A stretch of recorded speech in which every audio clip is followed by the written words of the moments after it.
अवधूत चिंतन श्री गुरुदेव दत्त श्री स्वामी समर्थ। आजच्या व्हिडिओमध्ये सर्व स्वामी भक्तांचे स्वागत आहे। श्रीयंत्र हे साक्षात महालक्ष्मीचे प्रतीक मानले जाते। त्याची शास्त्रोक्त पूजा केल्याने घरात धनप्रवाह कायम राहतो, घरात सकारात्मक ऊर्जा आणि ऐश्वर्य येते। श्रीयंत्राची पूजा करण्याची साधी आणि प्रभावी पद्धत कशी आहे हे आज आपण या व्हिडिओमध्ये बघणार आहोत, त्यामुळे हा व्हिडिओ तुम्ही शेवटपर्यंत नक्की बघा। तसेच आपल्या या चॅनेलवर तुम्ही पहिल्यांदाच आला असाल तर चॅनेलला सबस्क्राईब करा।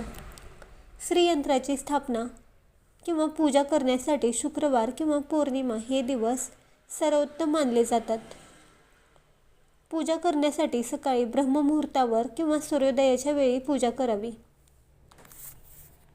पूजा करण्याच्या दिवशी स्नान करून स्वच्छ पांढरे किंवा लाल वस्त्रे परिधान करावीत। ज्या ठिकाणी आपण पूजा मांडणार आहोत त्या ठिकाणी चौरंग मांडून त्यावर लाल कापड अंथरावे आणि श्रीयंत्र एका ताम्हणात मध्यभागी ठेवावे। श्रीयंत्रावर शुद्ध पाण्याचा अभिषेक करावा। त्यानंतर पंचामृताने अभिषेक करावा।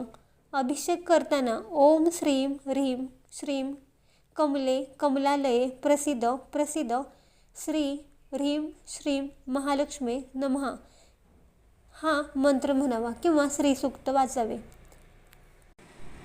पुन्हा शुद्ध पाण्याने श्रीयंत्र स्वच्छ धुवून घ्यावे आणि मऊ कापडाने कोरडे करावे।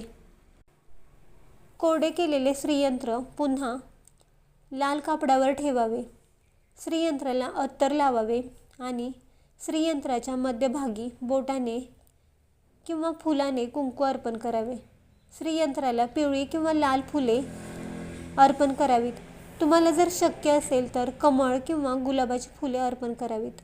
श्रीयंत्रासमोर धूप दीप आणि नैवेद्य लावावा। शुद्ध तुपाचा दिवा लावावा। नैवेद्यामध्ये दूध साखर गुळ खोबरे किंवा माता लक्ष्मीला प्रिय असणारी खीर तुम्ही अर्पण करावी। श्रीयंत्रासमोर बसून लक्ष्मीच्या मंत्रांचा 108 वेळा जप करावा।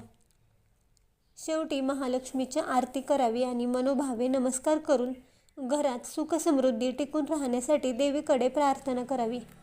श्रीयंत्र एकदा स्थापन केले की रोज त्याला धूप दीप दाखवून नमस्कार करावा। तर ही होती श्रीयंत्र घरात स्थापन करण्याची साधी आणि प्रभावी पद्धत। तुम्हाला ही माहिती कशी वाटली कमेंट्स करून नक्की सांगा आणि व्हिडिओ जर महत्त्वाचा वाटला असेल तर लाईक करा, शेअर करा आणि सबस्क्राईब करा।